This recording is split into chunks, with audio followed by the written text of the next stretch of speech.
Welcome to this week's episode of The Climate Impact, where we bring you the latest in local weather and environmental stories from WTOL 11's team of reporters and meteorologists. From Lake Erie water quality and forecast outlooks to global climate trends, we have you covered for all your climate stories that impact you and your community. Hey there, meteorologist Kaylee Bowers here, talking about some very dry conditions for us here in Northwest Ohio and the entire state of Ohio, and in fact the country, seeing some very dry conditions. Us here in Northwest Ohio have not even seen a quarter of an inch of rain so far for this month. You can see we are over 1.5 inches below average, and this could be one of the driest Septembers we've seen on record. Now, our latest drought monitor came down Thursday morning in areas seeing dry, moderate, and severe conditions in Northwest Ohio and Southeast Michigan. Let's find out the bigger picture. Things a little bit different in Eastern and Southern Ohio, watching that extreme and exceptional drought. But I want to look even nationally. Almost the entire country experiencing some kind of drought, whether it's dry all the way to exceptional. There are only 2 states in the entire 50 states that are not experiencing a drought. So millions, even billions of people impacted from these very dry conditions. And this is causing farmers to have to harvest just a little bit earlier. So very dry conditions. However, we are tracking some much needed rain on the way. Of course, tune into WTOL 11 for the latest weather updates.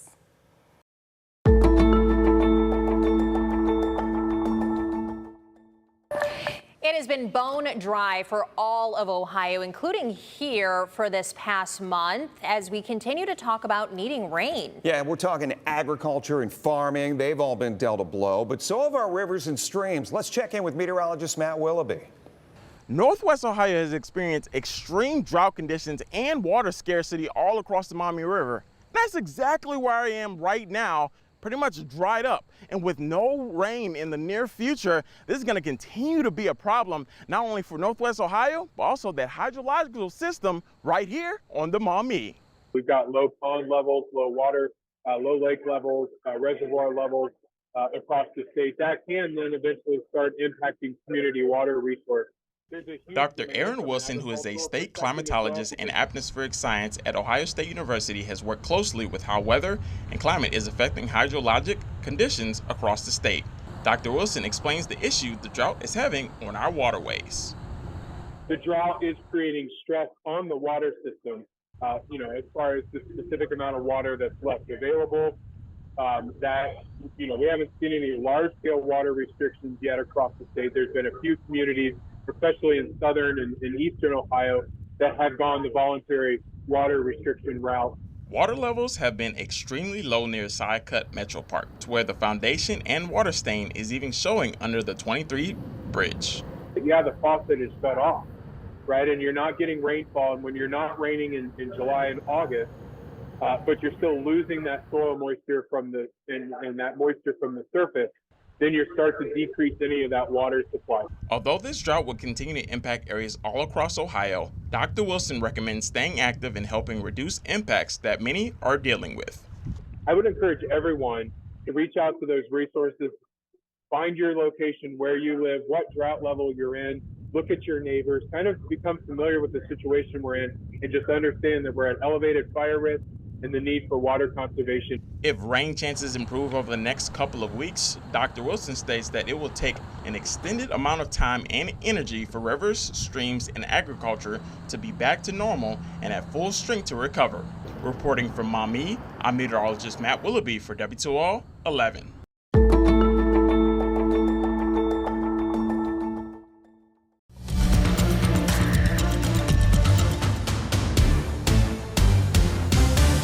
Welcome to this week's WTOL 11 Weather Impact. I'm meteorologist Matt Willoughby, and this week we are breaking down something, of course, with fall coming up. We are breaking down how does the sun angle impact our temperatures throughout the year. So, of course, as our fall equinox gets closer and we start to get cooler days, at some point, well, that sun angle also starts to change as you go throughout the entire year. So when we talk about decreasing sun angle, typically that sun angle does change, at least throughout the seasons. So pretty much that season changes because of the changing sun angles. So typically you'll see a higher sun angle during the summer months, and that gets a little lower throughout the fall months, and even throughout December. Yeah, that sun angle is rather low, which causes those much cooler temperatures as you go throughout those winter months. Now, as you look at that decreasing sun angle, if you have a higher sun angle, well, pretty much that greener grass is definitely going to be the case with more direct energy focused on the ground, heating it more and keeping it more alive. But hey, once you get into those winter months, well, that grass starts to die and it starts to get a little faded tan color. Well, that's because that lower sun angle is, even though the same amount of energy is spread across it, it is spread over a larger area, meaning it is getting heated less and less from those sun and sun angles. As we break this down even more, we're talking about sun angles for us as we go throughout today. It's around 50 degrees for a sun angle, not the temperature, but that sun angle right around 50 degrees. But by December 24th, well, that sun angle only going to be right around 25 degrees, and that will be at least less sun rays that are at least not as direct, that is. Let's look at that sun angle by the season. Right around winter, I talked about this 25 degrees for a sun angle during the winter, at least during the summer. That's when we see our highest sun angle, which is around 72 degrees, and also summer is when we typically see our warmest temperatures, right? And eventually by the spring, we'll start to see that sun angle increase as we go throughout the spring months. And of course, as we are coming up on fall, well, that autumn sun angle will be right around 48 degrees. As we look at that autumn equinox coming up, though, that is pretty much, to explain it for you, it's pretty much when we see at least equal nights. So that autumn equinox, which is the first beginning of fall, going to be September 22nd at 8:43, and that's pretty much the sign of fall beginning. So when we look at this, breaking it down for you, pretty much that sun is right around the equator, and the sun is directly actually over the equator, and that's why we get the name equinox in Latin, which is equal nights. Now, we're breaking this down even more when it comes to sun angles, and of course, those sunsets as well. Of course, I know a lot of us don't like those earlier sunsets as we get more later into the year, but that sunset, by the time we start fall, will be right around 7:30 for that sunset time. And as you know, we are gaining, or at least losing, more sunlight as we go throughout each week and each day and month. So that daylight for that first day of fall coming up, going to be right around 12 hours and 8 minutes for September 21st into the 22nd. And that daylight loss since June 21st, when it's typically when we saw our latest sunset. Remember those 9 p.m. sunsets? Yeah, we've lost about 3 hours and 14 minutes of daylight so far since those latest sunset and early sunrise times. Now, as we break down the next couple of months, typically when we go into September 21st and into the 22nd, we're going to see about 11 hours of sunlight out there with that sunrise right around 7:21 and that sunset time right around 7:31. Of course, we're going into October, though. We're going to see a later sunrise, but an earlier sunset. And that sunset, yes, at least 42 as we go throughout October. We're going to break it down for November as well. You see 9 hours and 37 minutes. Yeah, we're seeing a less and less sunlight out there. And that sunset time going to be late, 7:30. But that sunset time is going to be 5:08. So likely going to be a dark, and that daylight saving times will in fact come to an end. So when we talk about later sunsets, or at least earlier sunsets and less daylight, well, you really need to get your enough vitamin D during those shorter sunlight days. And of course, as you get cooler as well and into the fall and winter months. So what you need to do, at least spend at least 20 minutes outdoors during those fall and winter months. I know it's cold at times, but of course, at least spend that to get enough vitamin D and to make sure you don't have that vitamin D deficiency. So also eat foods like with vitamin D. So that includes eggs, mushrooms. I love some mushrooms on anything. And of course, even a good breakfast that contains eggs and orange juice will help you get enough of vitamin D as well. And lastly, at least open up those curtains in the home. If it is too cold to go outside,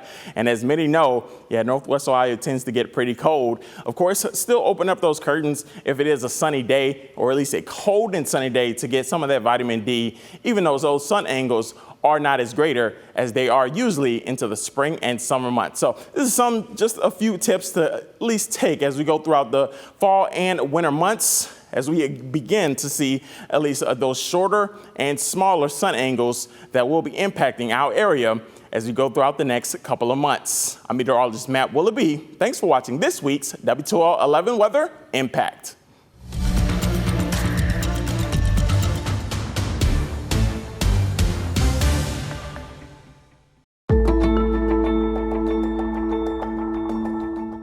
Back to Good Day. So I've made my way outside with Amanda. And Amanda, you said you had to remove your white jacket because we're dealing with worms today. We are. Jessica Greiser is here from Lucas County Water and Soil. That's a long name. Soil and Water Conservation Soil and Water Conservation. We got it. Okay, so you all are going to be teaching people how to compost with a clinic coming up here in the coming weeks, and we're going to talk about what that is this morning.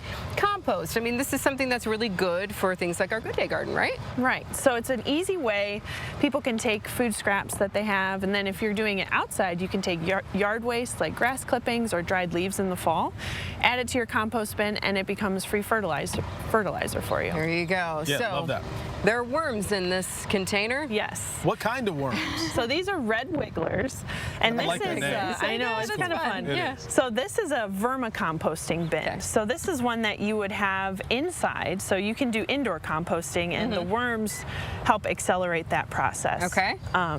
Ooh, so Steven's going in. Get in there. Yes. So there's needs to be a combination of dried materials or brown materials, and that's what you see is this paper. There's some food waste there. And then you can see some old worms. apple with the worms eating it. Ah. So that's an apple core. You're not afraid. And the worms are doing their job. They're going to help break down that food material. And then the brown you see is actually their waste that they're turning into compost. Oh, okay. Yep. Look at that little red Look at that wiggler. He's wiggling, I tell you. He sure is. So, I mean, who found out that this can happen? I mean, it's crazy to me to see what nature can do. Yeah. But I also love that it is a way for us to do something with our waste, because I just feel like we're wasting so much. Yeah, and a lot of what goes into the landfill is food waste. Yeah. You know, there's a lot of interest in the area on composting in general, and so this is just another way that people can take that food waste and transform it into something they can use in their gardens. Yeah, and it has to be big for you all to be able to educate people about this. Definitely. So this is a program that we do for adults or just families that want to come, but we have an educator that goes into the schools, and the worm composting is one of his most popular programs. The kids love it. That, yes, they get to go home with their own tiny little bin and their own pet worm that I'm sure parents are thrilled about, but they're like, it's you brought what? exciting. Yeah, they love it. Very cool. So, and so this is really what this compost that they create is really has a ton of nutrients in it, huh? Yes, so that's what makes it great for adding to gardens or even house plants. It's highly nutritious, so if you think about fertilizer that you get from a store, this has the same nutrients in it, and so you can add it, it's natural, add it to your garden, and it's a great way to save money too. Right. Yeah. The worms just do their natural process. Exactly. And it naturally fertilizes the garden. Exactly. I don't think we want to think about it. It just happens. It is what it is, right? Yes, and right. So people, though, they can make their own and learn all about this at a special event you have coming up October 3rd. Yes, so we have a vermicomposting one-on-one class where they come, we learn about both indoor and outdoor composting, just kind of the basics, and then they get to make their own tote system, and then they get to go home with a starter pack of worms and the materials that they need. Yeah, so this helps them as they look to compost. So for you all to be able to see the education component, people light up with learning this, how does it make you feel, like letting people know what they can do and what these worms do? Yeah, I think it's really empowering. That's what our office is really all about, is just, you know, informing the community about what they can do that helps the environment, but also helps them and empowers them to be good stewards of the land. And it makes me excited to see people when they're excited about this, and I know everybody else in the office feels the same way. Yeah, you've done these before? I have an outdoor composting bin at my house, but we've done classes for the indoor vermicomposting. I think we've hosted 2 or 3. And they've done well, huh? Yeah, people have come away really excited about it. Yeah, love that. So if people want more information about this, how to do it, the benefits of it, can they find that somewhere? Yeah, so one thing they can do is just come to our office or give us a call. We have great staff that have a lot of information that they can share with people, and we're more than happy to just sit down with somebody and talk about composting, whether they want to do it with worms or want to do it outside. So that's another way, or they can head to our website, or we have social media too where we share a lot of great information. Love that. And then how do they get registered for the class if they want to? So they go to our website, we have an events page, and they'll see the flyer there, and they can click on it and register online, and then the class is October 3rd. Okay, so make plans for that. Stephen, I can't believe you dug into that. I can't believe you have not. Yeah, it won't hurt. I can't believe you didn't dig into it. There you go. No. No, full hand. There you go. Keep searching. They're in there. I'm good. Okay. All right. I've had enough playtime. I'm just going to let the worms do their thing here. Yeah, let them go through their natural process. Thank you so much. Super interesting. I've always been curious about how it actually, you hear composting, it's like, what is that actually? So thanks so much. You're welcome. Yeah. That's a red worm wiggler? Red wiggler. Red wiggler. Gotta do it. Yeah, we're wearing red. Gotta do it. We'll be back with more Good Day. Stay with us. Getting our dance moves in. Thanks for tuning in to this week's episode. You can catch any of the latest anytime on our WTOL 11 Plus streaming app, available on Roku and Fire TV. Be sure to also download the free WTOL 11 news and weather apps for everything happening in your community and beyond.